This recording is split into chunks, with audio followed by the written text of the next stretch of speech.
Aujourd'hui, nous allons parler de la mémoire cellulaire. Saviez-vous que nous avons plus de 100 000 milliards de cellules en nous?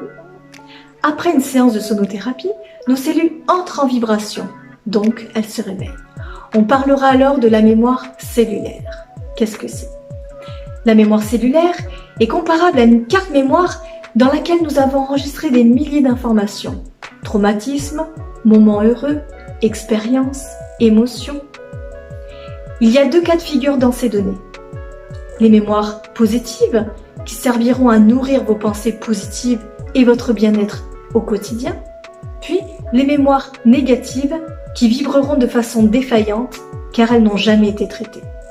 Nous sommes portés par des informations du transgénérationnel, par des informations karmiques, par un héritage génétique dont nous sommes dépendants, et bien sûr des mémoires créées dans cette vie.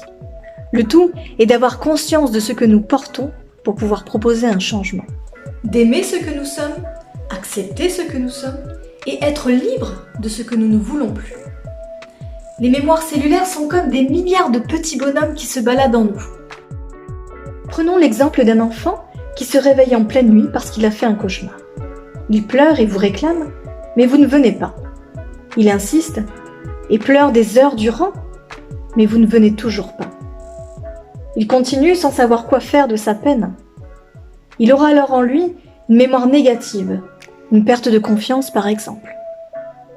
À l'inverse, vous décidez d'entrer dans sa chambre pour le rassurer, et vous verrez que l'enfant passera vite à autre chose, car il aura été réconforté, rassuré, entendu. Alors, une mémoire positive s'ajoutera en lui. Bien sûr, durant toute notre vie, des mémoires négatives apparaissent, après un deuil, un divorce, un licenciement. Le tout est d'avoir conscience qu'il faut les nettoyer au fur et à mesure. Si les cellules négatives ne sont pas traitées, des maladies peuvent apparaître. Et comme disait Jacques Salomé, ce qui ne s'exprime pas, s'imprime. La sonothérapie régénère nos cellules, un peu comme si on appuyait sur le bouton reset pour recommencer. Bien sûr, selon les causes, il est souvent nécessaire d'effectuer plusieurs séances de sonothérapie. Je rappelle que la sonothérapie est un véritable traitement. Je vous invite à aller sur mon site internet pour avoir plus d'informations ou une prise de rendez-vous. Merci de votre confiance et à bientôt.